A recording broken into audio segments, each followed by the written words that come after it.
Hello, V family. This is David Sharma. We're watching another episode of In the Zone. We are honored today, once again, to have our mentor, our founder, Dr. Sri Vijay, with us. And once again, it's a great honor. Welcome, Dr. Sri. Dr. Sri, there's a African word, and I hope I'm pronouncing it the right way, Ubuntu, Ubuntu. and it talks about humility. Yes. Dr. Sri has taught us a lot about rhythm, raise yourself to help mankind, and this has become part of our culture. It makes us unique in the corporate world. Now, from a networking point of view, especially for the networkers, and I think even for the corporate, how would Ubuntu relate to rhythm and to our daily lives, for example? Ubuntu basically is unique word. It's not so easy to translate. But in essence, it means one for all and all for one. There's a story, that I remember best that describes Ubuntu is when they were distributing some goodies in a particular village. Or they actually gave like a watermelon to the kids. They gathered whatever they got from people, put it together in the center, and divided it up so everyone ate. And that is Ubuntu. Ubuntu, in a sense, meaning that they share everything. It's a very powerful concept, because in reality, if you look at it, all of these things that we look at around us and that we are participating in, feeling, touching, these are all, in a sense, temporary. At best, we are guardians. We don't really own anything. We like to believe that this is my house, my car, my this, my that. But inevitably, you are only a temporary guardian. Your house, if it is older than you are, belonged to somebody before it was yours and will be somebody else's after you're gone. The land that you supposedly got, whether you bought it or got it, doesn't matter again. Again, it's temporary. So if everything is temporary and you recognize that as a given, that you're going to be passing it on to someone else anyway, as a temporary guardian, what are you fighting about? What is it that, is become so special? If you're temporarily owning it, it's easy to share, matter of changing the attitude. The instant you think it's ours, as opposed to mine, it's so much easier. Do you get my point? It's a critical one to analyze and understand. So Ubuntu is so powerful because as opposed to just sharing, it's also more about giving. They give freely and they work freely. So Ubuntu is when everyone gets together to dig a well or dig an irrigation canal. Everyone works together.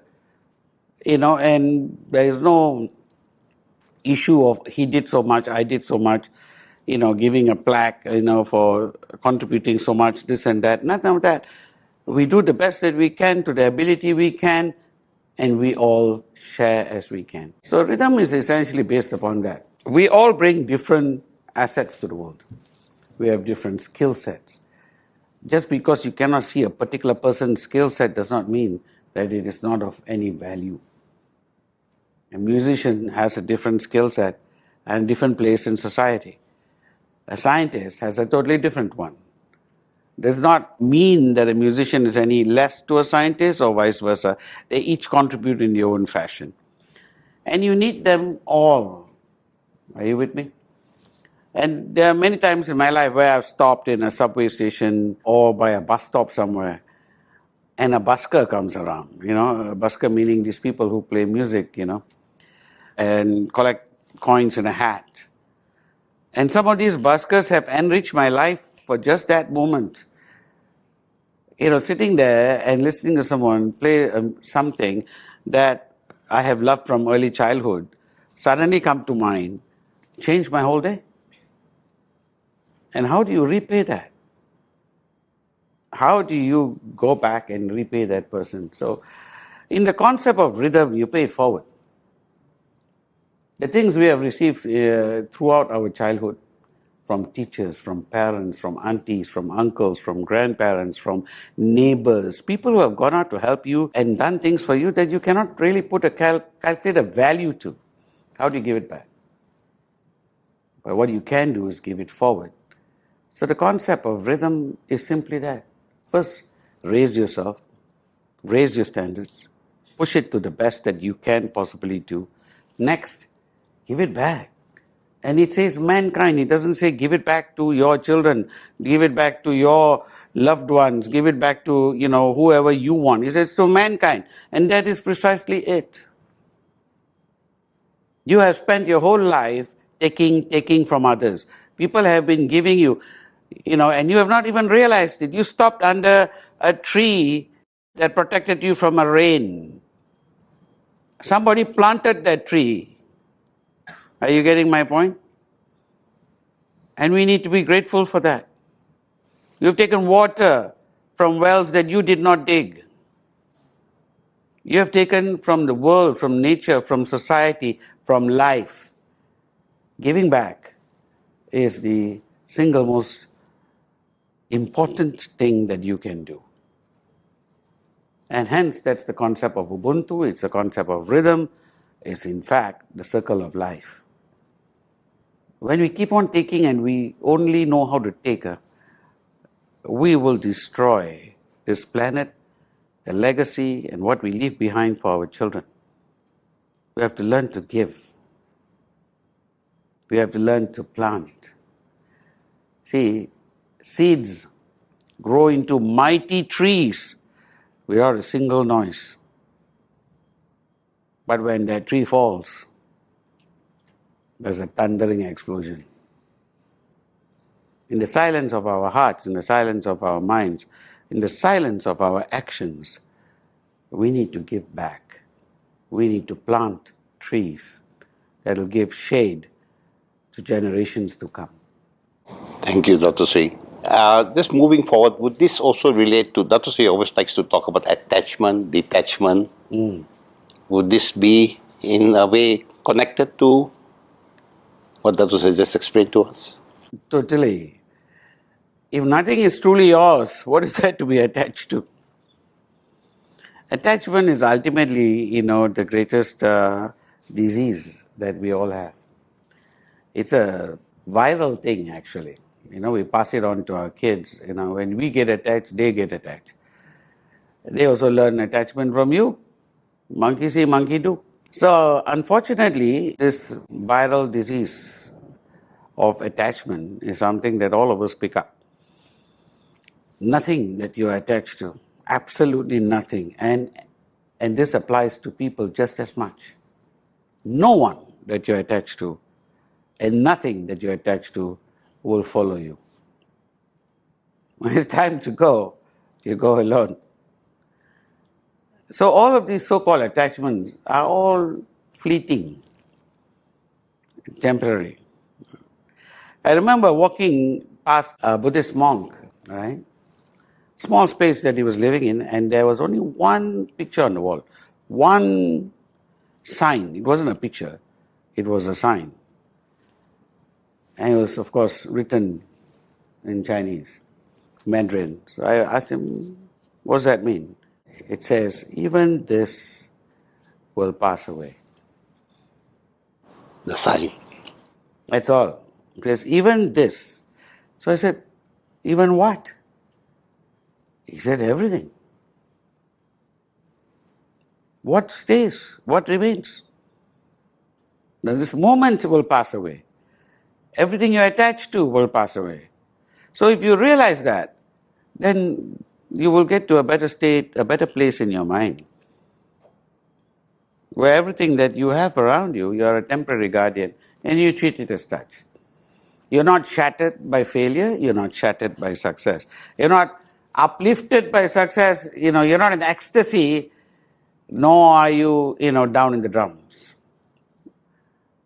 Both things are just happenings in your life, and they keep on happening. Rain and shine are inevitable. The problem with our generation right now is that when it rains a little bit too long, they go to the nearest bridge. They want to jump off because life has been too harsh and it's too much to take. And that's what we have prepared them for. And they're too attached. Depression is unfortunately a disease that comes with luxury. You go down to the slums in Mumbai, the slums in Delhi, the slums in any part of the world, in Johannesburg, and these people who are living in the slums, they are not lining up to jump off the bridges. The rich kids drive up in their Mercedes-Benz with their Louis Vuitton bag, which they'll keep there, and their Jimmy Choo shoes, take it out, and then they want to jump. So that is the sad state of affairs. Truth of the matter is there is absolutely nothing that we need to be seriously attached to. And if we can reach that stage of mind, then success and failure will be just another stepping stone. And life becomes extremely, extremely interesting. And it truly becomes a journey. I agree, Dr. Sri, and I am sure you have done a lot to help us, because the spear of silence, for example, 2 minutes from the abyss, are possibly the best ways to achieve or to understand rhythm and to practice it. Thank you very much, Dr. Sri. And I'm sure we have some questions from the audience. Ishwari, would be happy to give a question? Does this philosophy actually curtail individual freedom? Basically, when you are taking, you are sharing with others as much as you can. There's nothing individual about taking. But when you're giving, what you're able to give must be something that's limited to what you're able to do. Are you getting my point? So, individual freedom is, if for instance, you're a better musician than the next man, then you want to play a violin and give that. You can't dig wells.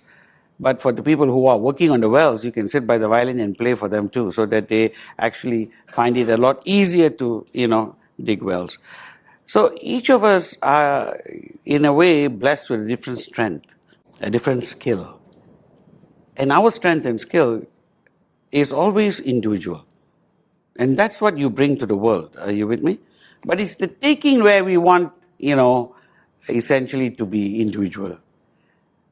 The taking is when we need to basically not be attached. So Ubuntu, in sense of the words, limits the taking. It says, don't take more than you need, in essence. But when it comes to the giving, give far more than you can. So individual freedom is only limited, because we limit ourselves. No one can limit you. No person outside of you can limit you. So you need to be able to give as much as you possibly can, which is why rhythm is so powerful. Raise yourself is about you, not anybody else. Raise yourself. Push your standards. Break your standards. Become the best you can be. That is individual. But when it comes to helping mankind, there you don't be selective.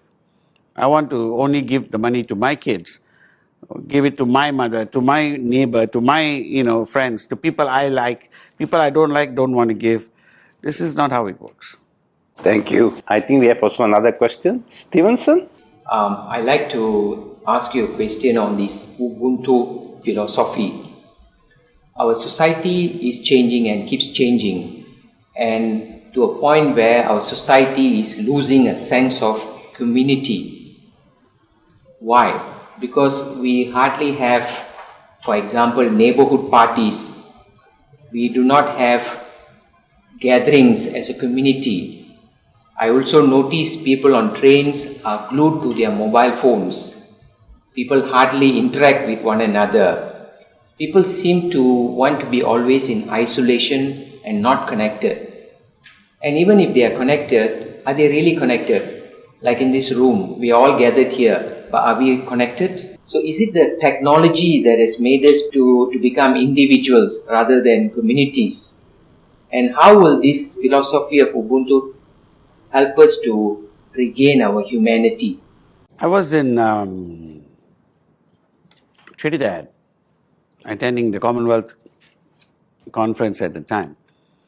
And there was this lady there who asked this question. She says, what do I do? Because I'm not talking to my daughter anymore. She basically is always on the phone, constantly. So what do I do? So I looked at her. She says, I'm losing my daughter, she says. She says, my daughter is being cut off from the world. So I looked at her and I said, it's not that you're losing your daughter. It's just that she's speaking a different language. You want to speak to her, get onto the phone. Maybe that's the language we have to learn to speak. Are you with me? You see, every generation has this same story. If I was talking to your grandfather, he would say that I lost my grandson. Because, when I grew up, when your grandfather grew up, for him, his idea was fun as running into the river, jumping with his friends, playing in the field and so on and so forth. He comes home, he sees young Stevenson glued to the TV. He looks at the TV and he says, that's the devil's box. Every time I come home, Stevenson's watching Lone Ranger and, this cartoon and that cartoon. And I have to stop Stevenson from watching that box. Your grandfather wanted to burn your TV set. Now, did Stevenson actually, lose himself? It's just that the language changes with every generation. And this generation has its own language. So, I have the same problem, when I need to talk to my nieces and so on. Sometimes we are in the same house and still I send them a message. Dinner's ready, come on up. Because we learn to speak their language, basically. Are they out of touch from each other? I think just about as much as we were. Just about as much as we were. But at the same time, it's going to be very interesting to watch what happens to their kids and how they're going to communicate with each other. They will have the same problem you had. Ultimately, we are all the same. We still need each other. So to achieve what Stevenson was saying, would you suggest that, like Tatusi talks about adapting? So the key to survival is adapt, adjust, accommodate. We need to do it all the time, unfortunately. The day we stop adapting, and that's what happens as we get older sometimes. We don't want to adapt anymore. So just like your grandfather, he would have really enjoyed watching TV, but he was already angry with the TV at the time. So it's all a matter of adapting and adjusting. We will adapt and we will adjust. And when we do, then ultimately the world will adapt to us. So true, Dr. Sri. Thank you. Thank you so very much, Dr. Sri. And I wish In the Zone was much longer. We could ask more questions. But for all of you out there, please keep watching In the Zone, because believe me, there's so much you can learn for your everyday life to improve yourself, and none better than a person who we have come to accept as our mentor, our founder, Dr. Sri Vijay. He has truly contributed to our well-being. So thank you once again, Dr. Sri, truly indebted.